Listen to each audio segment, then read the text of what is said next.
ऐसे ही गीता जी भले सबसे छोटी हैं, लेकिन अगर उन्होंने कहा कि मैं अभी गीता जी को नीचे से खींच दूं तो विश्व के सारे धर्म ग्रंथ धराशायी हो जाएंगे।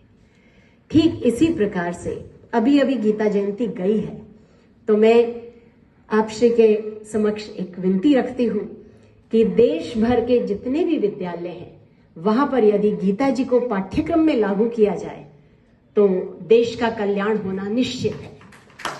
और स्वामी विवेकानंद जी के ठीक 100 वर्षों के बाद हमारे पूज्य सद्गुरुदेव संत श्री आशाराम जी बापू जी वर्ल्ड रिलीजियस पार्लियामेंट में गए थे और उनसे जब पूछा गया था, उन्होंने कहा था कि यदि विश्व के युवाओं को सही दिशा मिल जाए तो विश्व चमकेगा, चमकेगा और चमकेगा।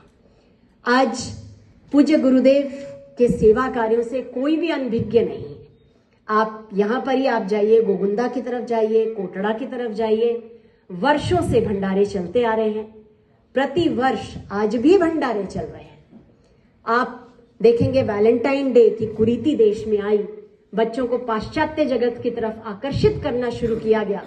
गुरुदेव ने कहा हम किसी की बात को काटते नहीं, क्योंकि बापूजी शुरू से ही प्राणी मात्र को अपना मानते हैं, प्रत्येक धर्म संप्रदाय को अपना मानते हैं। इसलिए उन्होंने कहा कि हम बस एक बड़ी लकीर खींचे, प्रेम दिवस मनाना है तो हम सच्चा प्रेम दिवस मनाएं, जो कि माता पिता ही सच्चा प्रेम करते हैं। तो मातृ पितृ पूजन दिवस का आरंभ पूज्य गुरुदेव ने किया और साथ ही साथ क्रिसमस डे जैसे मनाया जाता रहा, तो बापूजी ने कहा कि क्यों ना सनातन संस्कृति की तुलसी मां को पूजा जाए। क्रिसमस ट्री हमको क्या दे रही है? सांता क्लॉज आ रहा है, गिफ्ट्स बांट रहा है, लेकिन हमारी संस्कृति जो है वो तो तुलसी मां के रूप में आरोग्य बांट रही है, धर्म बांट रही है, शांति बांट रही है। तो क्यों ना हम घर घर में तुलसी पूजन मनाएं।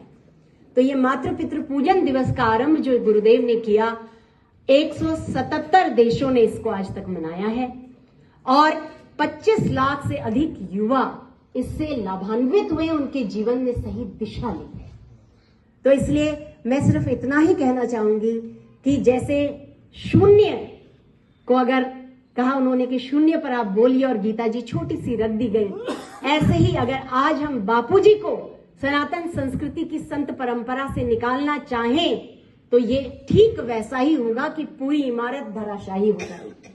और पूज्य गुरुदेव के श्रीमुख से मैंने सुना है कि बापूजी पहले राष्ट्रीय स्वयं सेवक संघ से जुड़े हुए थे और अशोक सिंघल जी से भी मेरी मुलाकात हुई थी, बहुत ही अच्छा लगा था और तब से बड़ा आदर है मेरे हृदय में स्वयं सेवक संघ के लिए और सभी वरिष्ठ जनों के लिए।